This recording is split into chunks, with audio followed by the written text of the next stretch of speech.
La matinale Grand Lille TV avec Adrien Lanois. La matinale de l'info sur Grand Lille TV, on se retrouve comme tous les quarts d'heure pour un nouveau point complet sur l'actualité et près de chez vous. C'est l'info qui avance avec vous, l'info du Grand Lille, 7h30 en direct. Bon appétit si vous prenez votre petit déjeuner, bon réveil à toutes et à tous. Nous sommes le vendredi 18 mars et voici l'actualité du jour. Tout d'abord, les prévisions météo, évidemment avec un temps plus couvert aujourd'hui. Le retour des nuages annoncé pour cette fin de semaine et même si quelques rares éclaircies sont attendues en matinée, les nuages reprendront rapidement le dessus. On aura un temps couvert tout le week-end et seulement 8 degrés pour les températures cet après-midi. On en reparle avec les prévisions complètes après ce journal. À la une d'abord ce matin, la mobilisation des jeunes contre la réforme du Code du travail. L'UNEF appelait au rassemblement hier partout en France. Dans la région et à Lille notamment, ils étaient environ 3000 à défiler dans le centre-ville.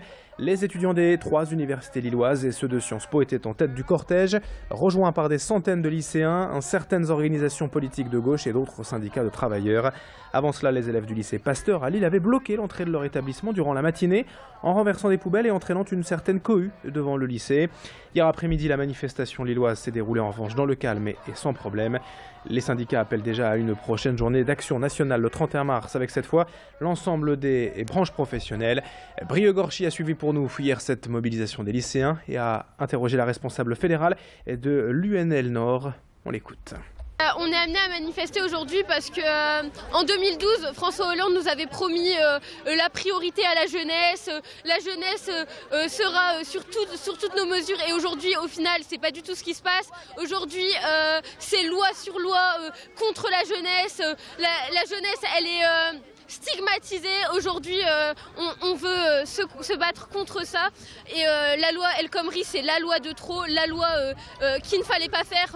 Là, c'est juste de trop. On est tous énervés.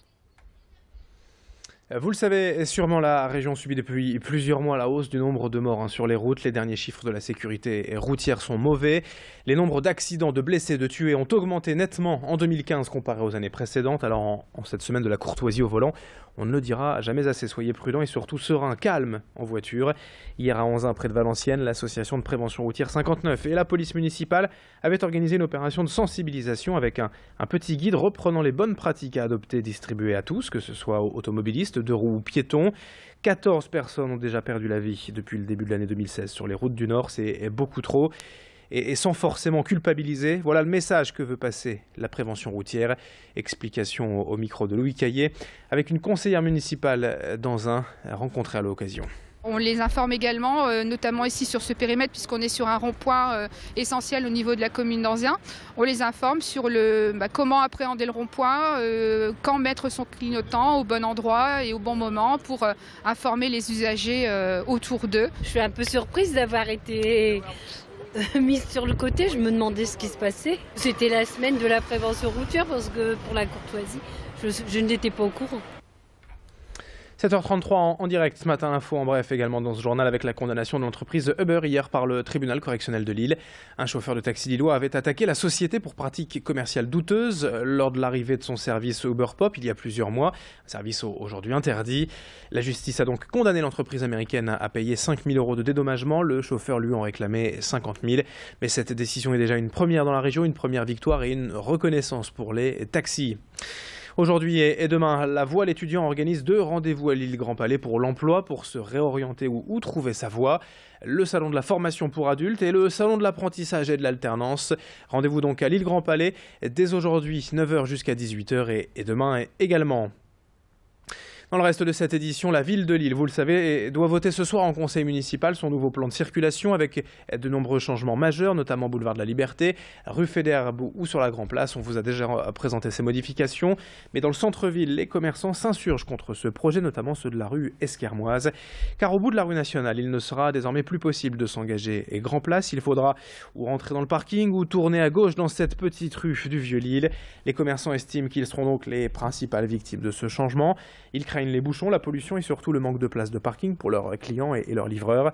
Ils ont monté une pétition, mais puisque le vote a lieu déjà ce soir, certains envisagent plutôt un prochain recours en justice. Ils demandent surtout plus de communication et de concertation avec la mairie, voire une phase de test pour évaluer l'impact réel du projet. Explication avec l'un des meneurs de cette colère au micro de Brieux-Gorchy. Le conseil municipal doit adopter un projet de nouveau déplacement à Lille Pour nous, ça va plutôt être un projet de non-déplacement parce qu'on ne pourra plus se déplacer, en tout cas en voiture. Le problème, c'est que ça va impacter considérablement l'activité commerciale, mais également toutes les habitudes des 200 000 Lillois qui se déplacent parfois en voiture dans l'île. Les dommages collatéraux, ça va être pour nous. Il va y avoir un bouchon phénoménal rue Scarmoise, par exemple, mais il y a 3 autres endroits que nous avons identifiés sur ce plan où il y aura de gros problèmes de circulation. Allez, on se vendredi, veille de week-end, l'actualité sportive également avec du volley tout d'abord et le TLM Tourcoing qui accueille Cambrai demain soir à domicile pour la 19e journée du championnat de Ligue B. Les Tourquenois actuellement en 2e au classement espèrent bien remonter en Liga et ainsi retrouver l'élite du volley français. Et face aux Cambraisiens aujourd'hui 6e, les joueurs du TLM doivent répondre présents devant leur public et ainsi confirmer leur dernière belle victoire contre Nice il y a quelques jours. C'est tout simplement la 2e place qui est en jeu demain. Les volleyeurs tourquenois ont les moyens de retrouver l'élite, mais attention car dans un derby, l'ambiance est toujours particulière. On écoutera tout à l'heure à 7h45 Yann Lavallée, le manager général du club de Tourcoing, rencontré par nos journalistes. Quelques infos sport encore pour conclure. En football en Ligue 1, le LOSC accueille Toulouse demain soir à 20h au stade Pierre-Mauroy.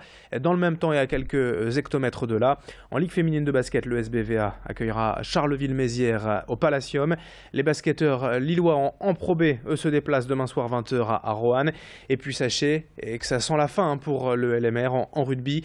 Pas de match ce week-end suite au dépôt de bilan du club cette semaine. Les rugbyman lilloises devaient déplacer à Saint-Nazaire, c'est annulé. L'avenir du club et même de cette saison est très incertain.